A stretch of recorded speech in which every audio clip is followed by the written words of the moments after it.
Ladies and gentleman, ರಾಜ್ಯದ ಆಡಳಿತಾರೂಢ ಕಾಂಗ್ರೆಸ್ ಪಕ್ಷದಲ್ಲಿ ಎಲ್ಲವೂ ಸರಿಯಿಲ್ಲ ಅನ್ನೋದು ಪ್ರತಿಯೊಬ್ಬರಿಗೂ ಗೊತ್ತಾಗಿದೆ.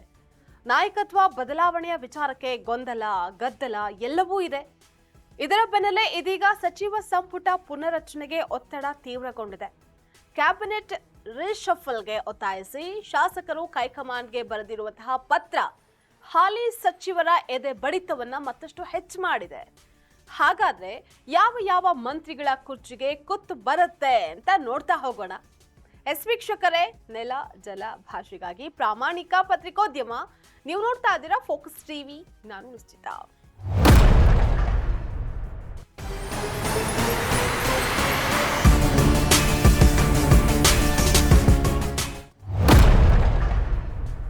ರಾಜ್ಯದಲ್ಲಿ ಸಿಎಂ ಅಧಿಕಾರ ಹಂಚಿಕೆಯ ಕದನ ದಿನದಿಂದ ದಿನಕ್ಕೆ ಹೆಚ್ಚಾಗ್ತಾನೆ ಹೋಗ್ತಾ ಇದೆ. ಡಿಸಿಎಂ ಡಿಕೆ ಶಿವಕುಮಾರ್ ಸಿಎಂ ಆಗೋದಕ್ಕೆ ಸತತ ಪ್ರಯತ್ನವನ್ನ ಮಾಡ್ತಾನೆ ಇದ್ದಾರೆ. ಇತ್ತ ಸಿಎಂ ಸಿದ್ದರಾಮಯ್ಯ ಕುರ್ಚಿ ಬಿಡೋದಕ್ಕೆ ಒಪ್ತಾ ಇಲ್ಲ. ಡಿಕೆ ಬಣ, ಸಿದ್ದು ಬಣ ಪರಸ್ಪರ ಫುಲ್ ಆಕ್ಟಿವ್ ಆಗಿದೆ. ಇದರ ನಡುವೆ ಇದೀಗ ಸಚಿವ ಸಂಪುಟ ಪುನರಚನೆ ಒತ್ತಡ ಹೆಚ್ಚಾಗಿದೆ. ಸಂಪುಟ ವಿಸ್ತರಣೆಯಲ್ಲಿ ಮೊದಲ ಬಾರಿ ಆಯ್ಕೆಯಾದಂತಹ ಕನಿಷ್ಠ 5 ಶಾಸಕರಿಗೆ ಅವಕಾಶ ನೀಡಬೇಕು ಅಂತ ಆಗ್ರಹಿಸಿ 31 ಜನ ಶಾಸಕರು ಹೈಕಮಾಂಡ್ಗೆ ಪತ್ರ ಬರೆದಿದ್ದಾರೆ.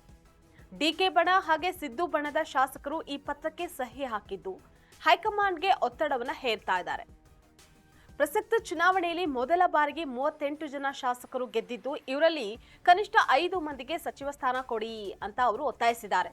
ಸಚಿವರು 2.5 ವರ್ಷ ಪೂರೈಸಿರುವಂತಹ ಹಿನ್ನೆಲೆಯಲ್ಲಿ ಆಕಾಂಕ್ಷಿಗಳಿಂದಲೂ ಒತ್ತಡ ಹೆಚ್ಚಾಗಿದೆ. ಹೇಗಾದ್ರೂ ಮಾಡಿ ಸಚಿವ ಸ್ಥಾನ ಪಡ್ಕೊಳ್ಬೇಕು, ಒಮ್ಮೆಯಾದ್ರೂ ಮಂತ್ರಿ ಆಗ್ಲೇಬೇಕು ಅನ್ನುವಂತಹ ಬಯಕೆ ಹಲವಾರು ಶಾಸಕರಲ್ಲಿದೆ. ಇದು ರಾಜಕೀಯ ವಲಯದಲ್ಲಿ ತೀವ್ರ ಕುತೂಹಲಕ್ಕೂ ಸಹ ಕಾರಣವಾಗಿದೆ.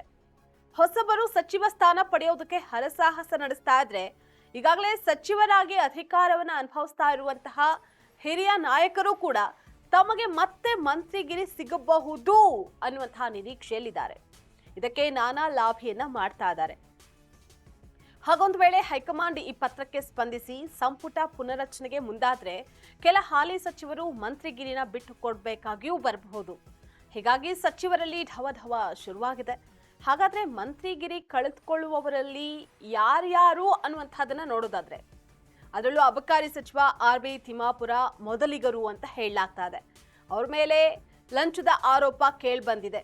ಈಗಾಗಲೇ ವಿರೋಧ ಪಕ್ಷಗಳು ತಿಮ್ಮಾಪುರ ಅವರ ರಾಜೀನಾಮೆಗೆ ಆಗ್ರಹಿಸಿದ್ವು.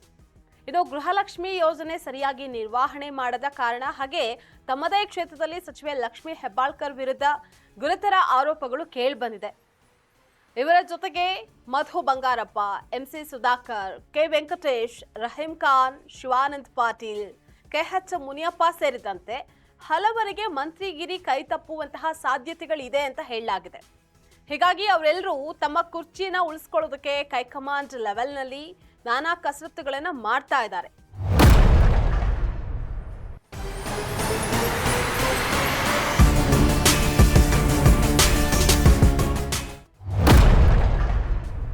ಒಟ್ನಲ್ಲಿ ಕೆಲ ಹಾಲಿ ಸಚಿವರ ಸ್ಥಾನ ಪಲ್ಲಟವಾಗುವಂತಹ ಸಾಧ್ಯತೆ ದಟ್ಟವಾಗಿದೆ.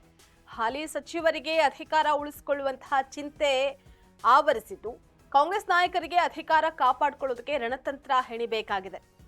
ಆದರೆ ಹೈಕಮಾಂಡ್ ಅದನ್ನೆಲ್ಲ ಮಾನ್ಯ ಮಾಡುತ್ತಾ ಯಾರ್ಯಾರು ತಮ್ಮ ಸೀಟನ್ನ ಹಿಡಿದಿಟ್ಕೊಳ್ಳುವಲ್ಲಿ ಯಶಸ್ವಿ ಆಗ್ತಾರೆ ಅನ್ನುವಂಥದ್ದೇ ಸದ್ಯದ ಪ್ರಶ್ನೆ.